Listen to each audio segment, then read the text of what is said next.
October 22 is a very significant day in the history of our beginnings. Welcome to the Adventist History Podcast. This episode is called The Good Catholic. Last time we talked about how Robert and John Brinsmead came to America to escape the heat in Australia, and I'm not talking about the weather. In America, the Brinsmeads found supporters, especially with A.L. Hudson's help. We also talked about what the Brinsmead bros were actually teaching and how the church tried to stop it. Spoiler alert, they couldn't.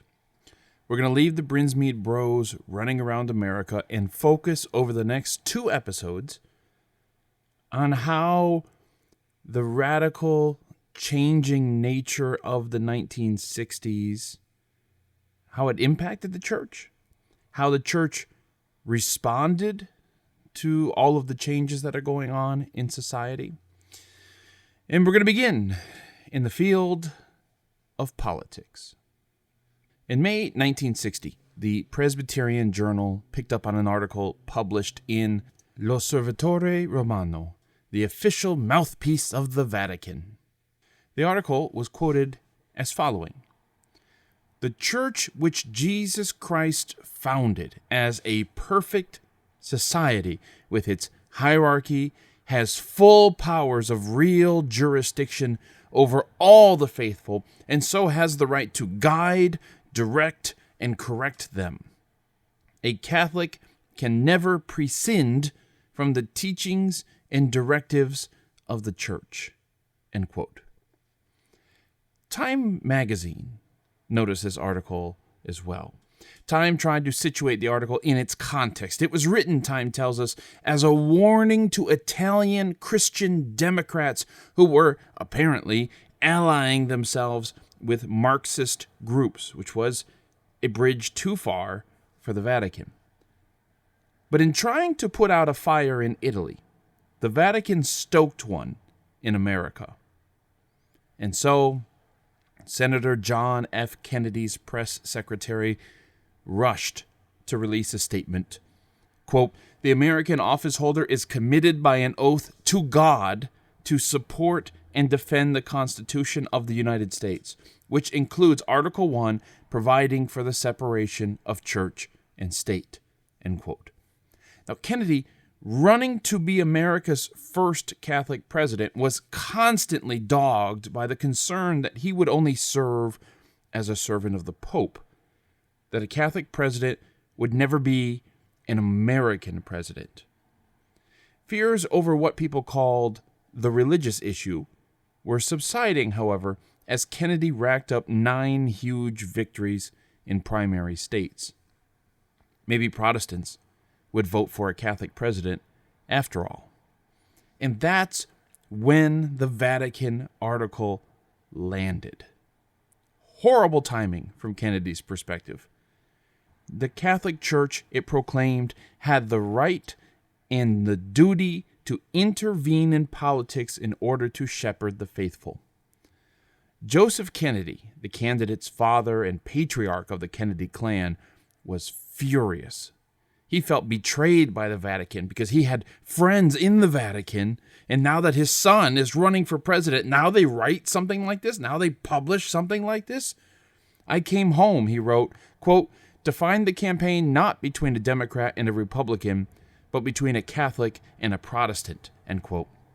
150 leading ministers, including Billy Graham, formed an organization whose purpose was to express concern over having a Catholic president.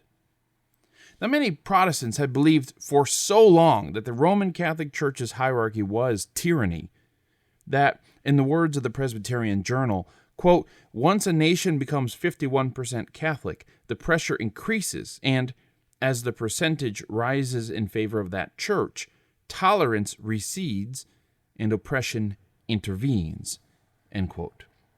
So it was difficult for some to believe that John F. Kennedy meant what he said when he insisted that, as president, he would obey the law of the land. He was swearing an oath to God to uphold the American Constitution.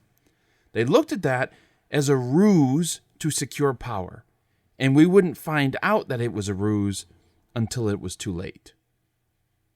Now, Kennedy had won every state in the primary elections before the Vatican article was published, and he had at least 57% of the vote in each of those contests.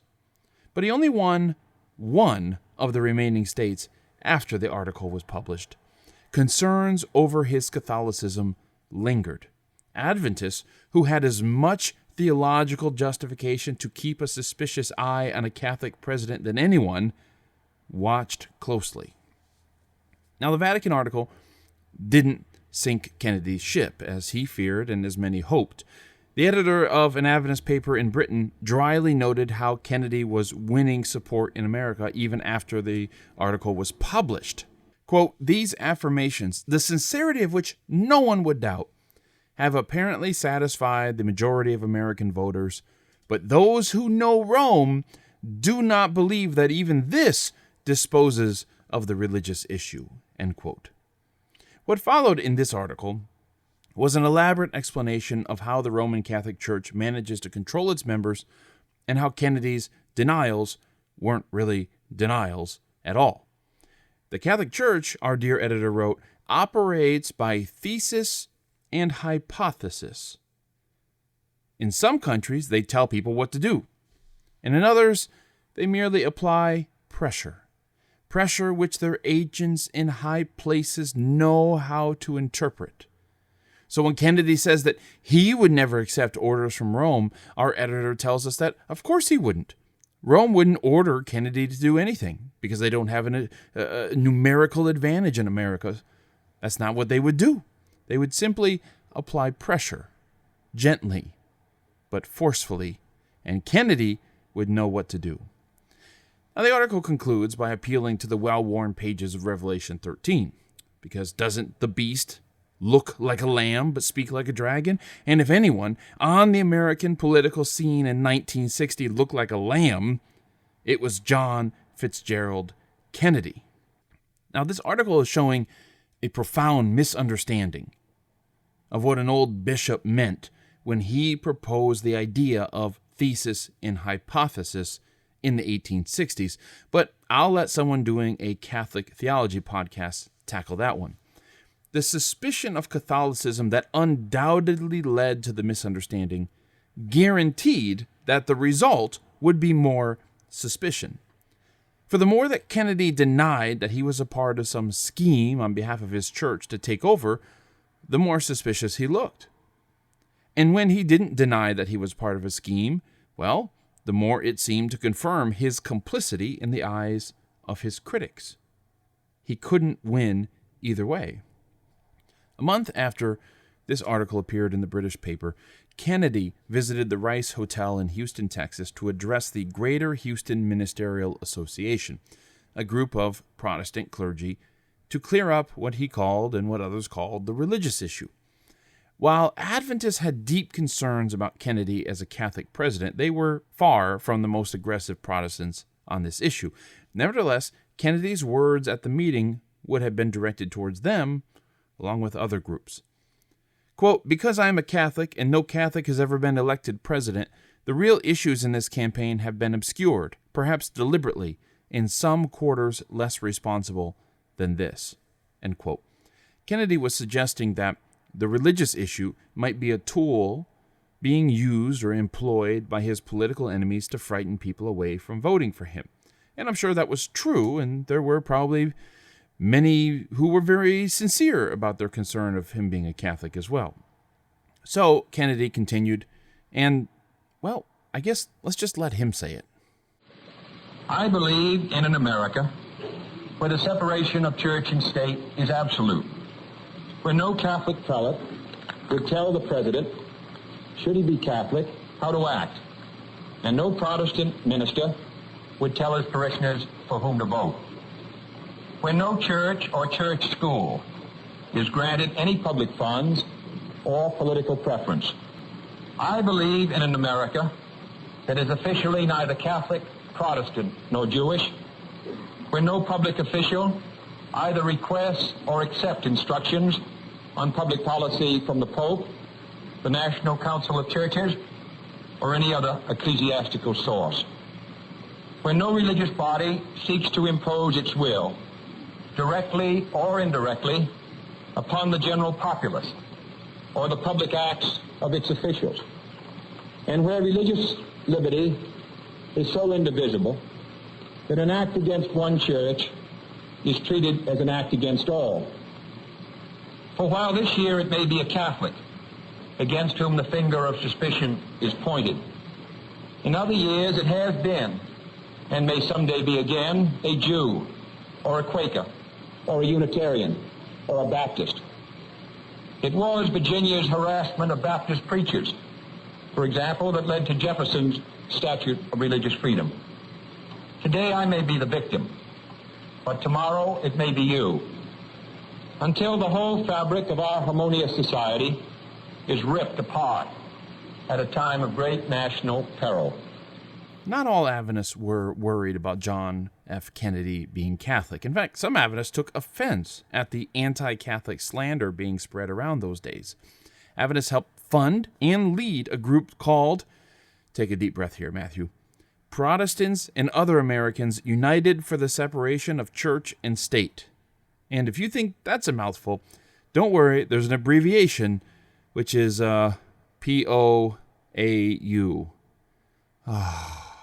Neither of these are very easy. Anyways, the group is now called Americans United for the Separation of Church and State, and it took a radical turn to the left in the intervening years, but it wasn't that way in the beginning. POAU, goodness, I can't stand saying that. They cried foul when several anti-Catholic tracts began circulating ahead of Kennedy's election. As the review put it, these materials included, quote, an alleged biography of Maria Monk in a Montreal convent, a pamphlet blaming a Roman Catholic conspiracy for the assassination of Abraham Lincoln, and a fraudulent oath which the Knights of Columbus are alleged to take, end quote. Now, when it came to that oath, Adventists were clear, quote, the cause of truth is never served by attempts to defend it with bogus materials. Truth needs no such defense. Therefore, we trust that no Adventist will be a part of circulating the fake Knights of Columbus oath, end quote. The review even took the extraordinary step of publishing the real Knights of Columbus oath, which, isn't something you would normally expect to read in the review in between articles about the Catholic Church being the beast of Revelation 13. Lewis B. Reynolds, a black Adventist, former editor of Message magazine, wrote that, quote, John F. Kennedy, victim of the most virulent smear propaganda in modern times, was said to be a tool of the Pope and a puppet of the Vatican. It goes without saying that men in public life must perpetually suffer the arrows of criticism, both just and unjust, with something close to gallant forbearance, end quote. Reynolds highlighted the extent to which anti-Catholic literature was spread across the country. He cited a study that listed thousands of reports of unfair anti-Catholic political attacks, including one tract that told people if they voted for a Catholic, they were voting for a dictatorship. And Reynolds labeled all of this literature, all this anti-Catholic literature, as bigoted. Now, Adventists had no love for the Catholic Church and still feared the role that she would play in the last days, but these fraudulent and slanderous claims were too much for church leaders. Besides, Kennedy was shaping up to be a good kind of Catholic. I mean, good as far as Adventists are concerned, and if by good we mean one who fights with the Pope. That's the kind of Catholic which Adventists like. Prominent Catholics began grumbling about Kennedy's distance from the church. When Kennedy met Pope Paul VI, he didn't kneel and kiss the Pope's ring, as Catholics were expected to do. Instead, he offered his hand for a handshake. And in the closing days of the campaign, Cardinal Spellman of New York made himself clear when he was seen riding in an open car next to Richard Nixon, Kennedy's opponent. Spellman's reason for supporting Nixon was also clear. President John F. Kennedy was opposed to using federal funds for private schools. It was this issue in particular that united Adventists with Kennedy. Stanley Lowell writes, quote, not in many years had a candidate for the presidency expressed himself so specifically for the separation of church and state, end quote. How ironic that fears over the religious intolerance of the first Catholic president helped turn him, I would argue, into one of the champions of religious liberty in his day. After all, it was President Ronald Reagan who appointed an American ambassador to the Vatican.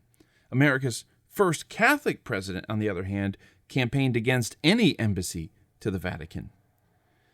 It probably helped Adventists' perception of Kennedy that prominent Catholics, like Cardinal Spellman, fumed over Kennedy's stand.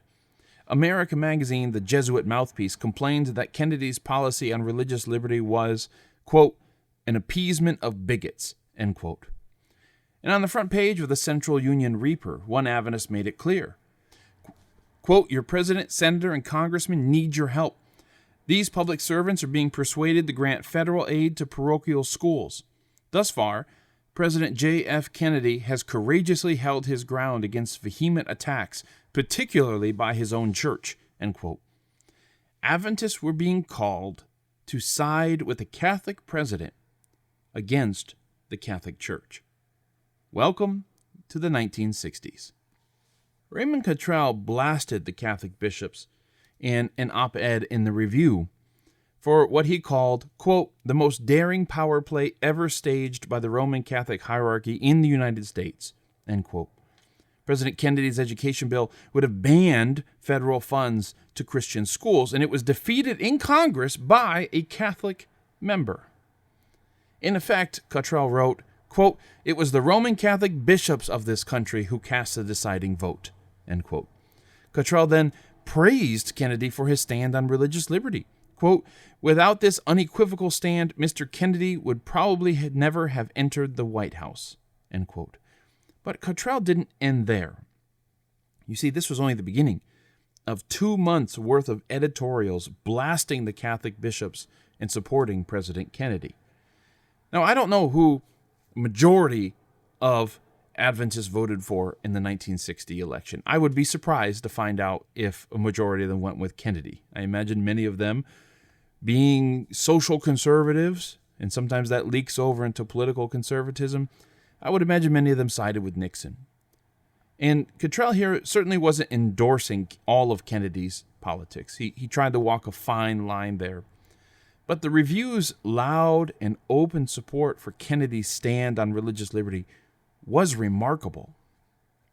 But there was another reason why many Adventists had a high view of President Kennedy. They had a personal connection to him. Sort of.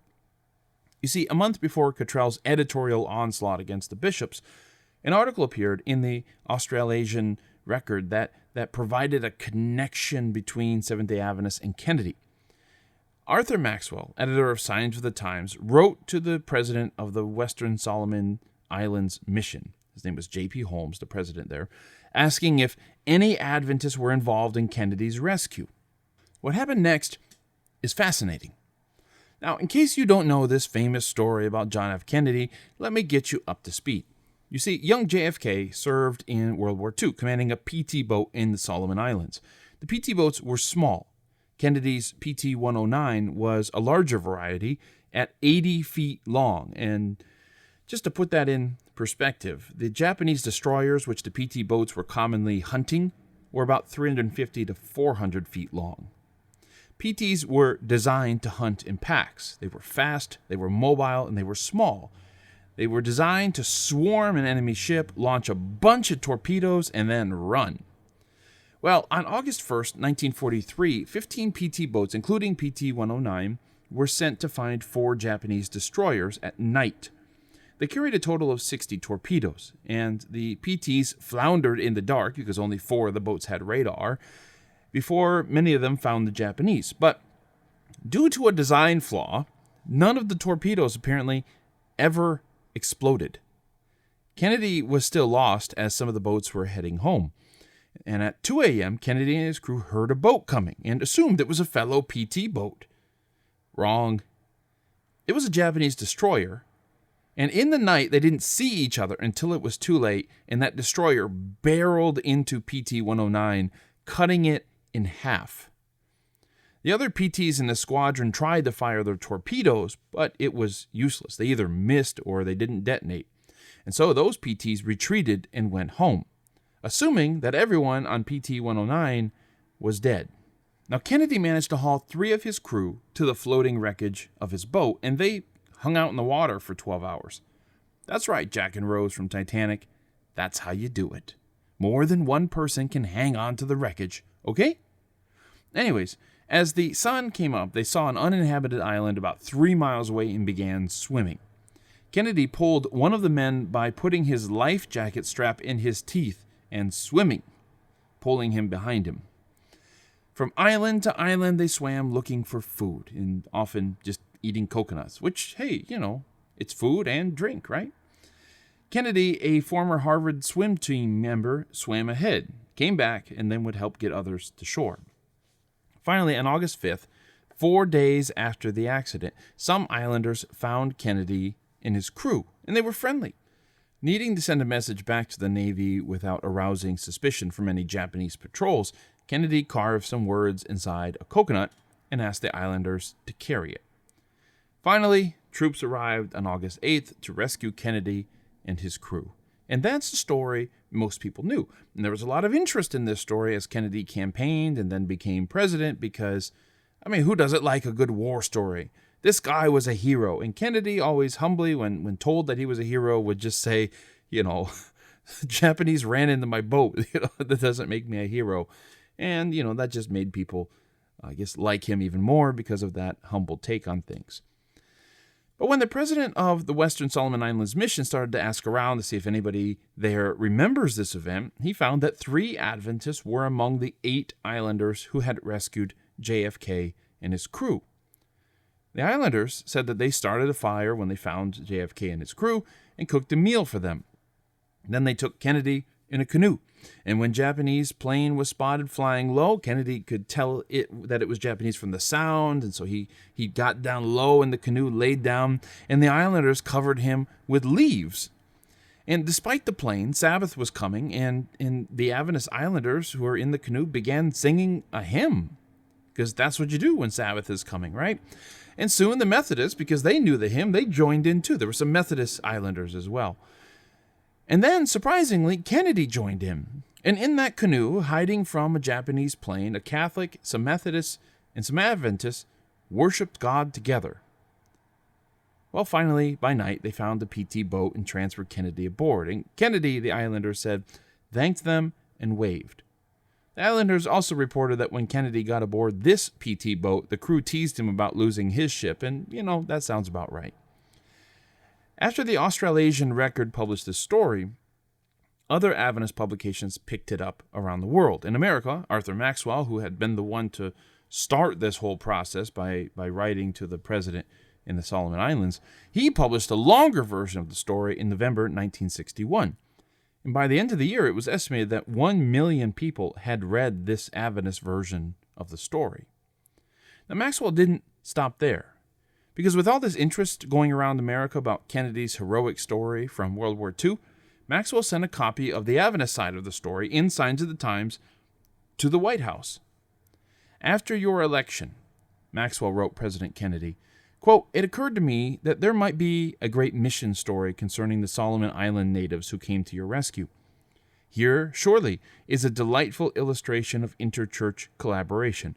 I cannot imagine anything being of greater interest to religious people of all denominations than the story of how Seventh-day Adventists and Methodists rescued a good Catholic destined to become President of the United States. End quote. Kennedy wrote Maxwell a handwritten note. I was most impressed with the natives, and the devoted missionaries who taught them deserve our thanks.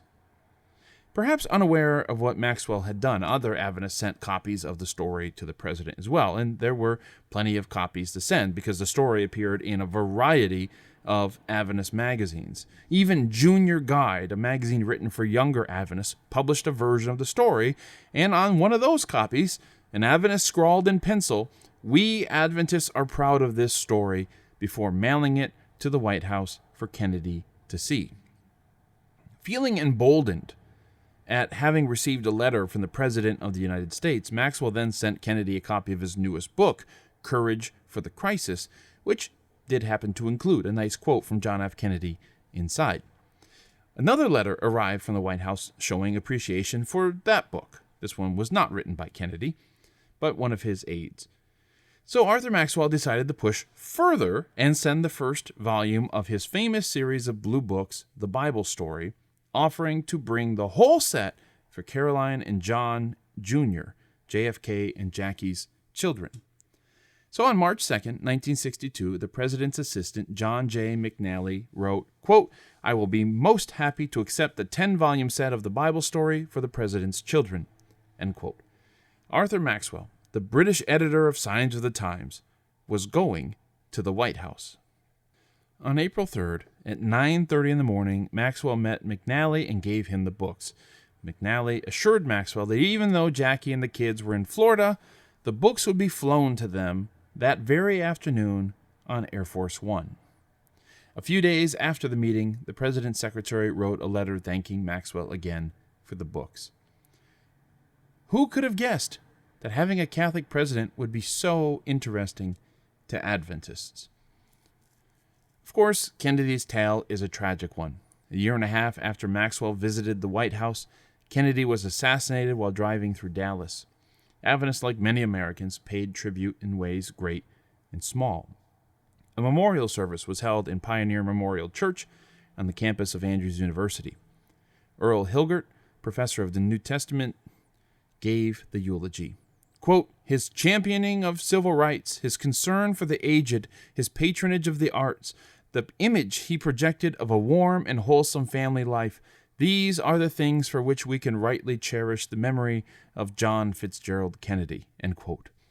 Now, Hilgert was certainly right that it was an image of wholesome family life, that's for sure. We've since learned, or in some cases, I guess we can say, strongly suspected, that Kennedy had at least a dozen affairs. But in any case, this was not perhaps well known, even if it might have been somewhat suspected, and Kennedy was a hero after his death. A large painting, about 3 foot by 4 feet, of Kennedy was then hung in the James White Library's lobby. I wonder where that is.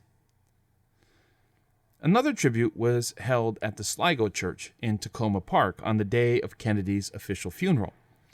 Review editor Francis Nichol gave the eulogy here, asking, what kind of man was he?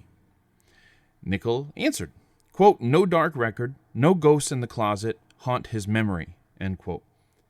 Lyndon Johnson, Kennedy's vice president and now president, might have begged to differ. But no matter, one wouldn't expect Adventists to follow every political rumor that suggested that Kennedy or his clan had skeletons in their closet. What's interesting is the basis for Nichols's praise of Kennedy. Nichol argues that, quote, "The real measure of a great American is how he adds to that slowly accumulating array of great ideals, principles, and actions that have increasingly made America a land of opportunity for all," end quote. Of course, Nichol was thinking of how Kennedy stood up to his own church in opposing federal funds for Christian schools. But Nichol had another example in mind. Quote, "President Kennedy calmly and fearlessly also upheld what he consciously believed was the true and evident meaning of the Constitution and the Declaration of Independence in the matter of civil rights," end quote. Civil rights. It was hard to ignore Kennedy's stirring words 2 months before the famous March on Washington. Quote, 100 years of delay have passed since President Lincoln freed the slaves. Yet their heirs, their grandsons, are not fully freed. They are not yet freed from the bonds of injustice. They are not yet freed from social and economic oppression. And this nation, for all its hopes and all its boasts, will not be fully free until all its citizens are free," end quote. Francis Nichol, in his eulogy, went on, quote, "He took his stand on civil rights at the price of calumny, vilification, and even the risk of political defeat and oblivion. The important point, and the one by which history will measure him, is that he took a stand. He did not waver. He did not vacillate. He stood," end quote. Nichol would praise the islanders who saved Kennedy and his crew. Yes, Nichol said, missions pay. Even at a memorial service, a good Adventist can still make an offering appeal. And in talking about Catholics and Adventists in this episode, the obvious elephant in the room here, the obvious next step in this story is Vatican II. The 3 years of meetings which completely reshaped the posture of the Catholic Church. There just isn't enough time to get into all of that, and I don't want to spend too much time on this subject. So I think we'll make that into an Adventist History Extra episode in February of 2023. But I find it hard to turn away from Nichols' line about Kennedy and civil rights. That's actually something that Nichols picked up on, and Hilger in his eulogy at Andrews picked up on. Yes, campaigning for civil rights is indeed a part of Kennedy's legacy. But is it also a part of the Adventist legacy? The early 1960s were a tumultuous time to be living. The rise and fall of John Fitzgerald Kennedy over the course of 3 years is only one example of these times in which they're living. And the civil rights movement was another. So next time, we're going to return to the color line.